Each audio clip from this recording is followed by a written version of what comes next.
19ನೇ ಪ್ರಶ್ನೆಯನ್ನ ಗಮನಿಸಿ. 2 ದಾಳಗಳನ್ನ ಏಕಕಾಲದಲ್ಲಿ ಉರುಳಿಸಲಾಗಿದೆ. ಮೇಲೆ ಬರುವ ಮುಖಗಳ ಮೊತ್ತ 12ಕ್ಕಿಂತ ಹೆಚ್ಚಾಗಿರುವುದರ ಸಂಭವನೀಯತೆಯ. ಸೊ ನೋಡಿ, ಇಲ್ಲಿ 2 ದಾಳಗಳನ್ನ ಉಳಿಸಿದಾಗ ಒಟ್ಟು ಸಂಭವನೀಯತೆಯ ಫಲಿತಾಂಶಗಳು ಏನಾಗುತ್ತೆ ಹೇಳಿ, 36 ಆಗತ್ತೆ. ಒಟ್ಟು ಫಲಿತಗಳು ಅಂದ್ರೆ n(s) ಏನಾಗುತ್ತೆ, 36 ಆಗತ್ತೆ. ಬಟ್ ಇಲ್ಲಿ ಪ್ರತಿ ದಾಳಗಳ ಮುಖಗಳ ಮೇಲೆ ಗರಿಷ್ಠ ಸಂಖ್ಯೆ ಏನಾಯ್ತು, 6 ಅಲ್ವಾ. ಸೊ ಇದ್ರಲ್ಲಿ ಗರಿಷ್ಠ ಸಂಖ್ಯೆ 6, ಇನ್ನೊಂದು ದಾಳಗಳ ಮೇಲೆ ಗರಿಷ್ಠ ಸಂಖ್ಯೆ 6. ಸೊ ಇವುಗಳನ್ನ ಉಳಿಸಿದಾಗ ಈ 2 ದಾಳಗಳ ಮೊತ್ತ 12ಕ್ಕಿಂತ ಗರಿಷ್ಠ ಆಗಿರ್ಬೇಕು. ಸೊ ನೋಡಿ, ಒಂದ್ ದಾಳದಲ್ಲಿ 6 ಗರಿಷ್ಠ ಇದೆ, ಇನ್ನೊಂದು ದಾಳದಲ್ಲೂ 6 ಗರಿಷ್ಠ ಇದೆ. ಸೊ 2 ದಾಳವನ್ನ ಒಂದೇ ಸಲ ಬಿಟ್ಟಾಗ 6 ಬರುತ್ತೆ. ಸೊ ಇವುಗಳ ಮೊತ್ತ 12 ಆಗತ್ತೆ. ಸೊ ಅದಕ್ಕೂ ಜಾಸ್ತಿ ಆಗಿರ್ಲಿಕ್ಕೆ ಸಾಧ್ಯನೇ ಇಲ್ಲ ಮಕ್ಕಳೇ. ಸೊ ಆದ್ರಿಂದ 13 ಪಡೆಯುವ ಸಂಭವನೀಯತೆ ಏನಾಯ್ತು, ಈ ಒಂದು ಘಟನೆಯ ಸಂಭವನೀಯತೆ ಅಸಾಧ್ಯ ಘಟನೆ ಅಂತ ಹೇಳ್ಬೋದು. ಸೊ ಹಾಗಾದ್ರೆ ಇಲ್ಲಿ ಅಸಾಧ್ಯ ಘಟನೆಯ ಸಂಭವನೀಯತೆ ಯಾವಾಗ್ಲೂ ಏನಾಗಿರತ್ತೆ, 0 ಆಗಿರತ್ತೆ. ಸೊ ಹಾಗಾಗಿ ಇಲ್ಲಿ CD ಏನಾಗತ್ತೆ, ಸರಿಯಾದ ಆಯ್ಕೆ ಆಗತ್ತೆ.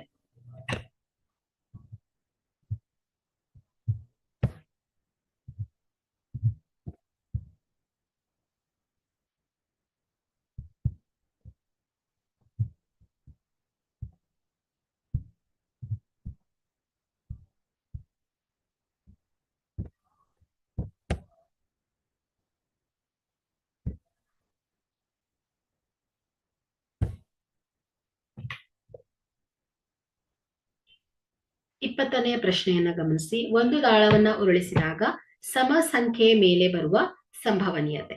ಸೊ ಒಂದು ದಾಳವನ್ನ ಉರುಳಿಸಿದಾಗ ಒಟ್ಟು ಸಂಭವನೀಯತೆ ಫಲಿತಾಂಶ ಏನ್ ಹೇಳಿ, 6 ಅಲ್ವಾ. So n(s) 6. ಓಕೆ. ಸೊ 1 2 3 4 5 6 ಸಂಭವನೀಯತೆಗಳು ಬರೋ ಚಾನ್ಸಸ್ ಇದೆ. ಸೊ ಇಲ್ಲಿ ಸಮ ಸಂಖ್ಯೆಗಳು ಬರುವಂತಹ ಸಂಭವನೀಯತೆ. ಸೊ ಇಲ್ಲಿ ಸಮ ಸಂಖ್ಯೆಗಳು ಯಾವುದು, 2 4 6. ಸೊ ಹಾಗಾದ್ರೆ 3 ಸಮ ಸಂಖ್ಯೆಗಳು ಬರ್ಬೋದು. ಹಾಗಾಗಿ ಇಲ್ಲಿ n(e) ಏನಾಗತ್ತೆ, 3. ಸೊ ಈಗ ನಾವು ಇಲ್ಲಿ ಸಂಭವನೀಯತೆಯ ಸೂತ್ರದ ಪ್ರಕಾರ ಹೋದ್ರೆ P(e) n(e) 3 divided by n(s) 6 is equal to 3 1 3 2 1/2. So ಇಲ್ಲಿ 1/2 ಇದೆಯಾ, ಇಲ್ಲ. ಸೊ ಇಲ್ಲಿ ಇದನ್ನ ಇದು ಫ್ರಾಕ್ಷನ್ ಗೆ ಡೆಸಿಮಲ್ ಕನ್ವರ್ಟ್ ಮಾಡಿದಾಗ 2 1 2 0.5. ಸೊ 0.5. ಸೊ ಸಿ ಏನಾಗತ್ತೆ, ಸರಿಯಾದ ಆಯ್ಕೆ ಆಗತ್ತೆ.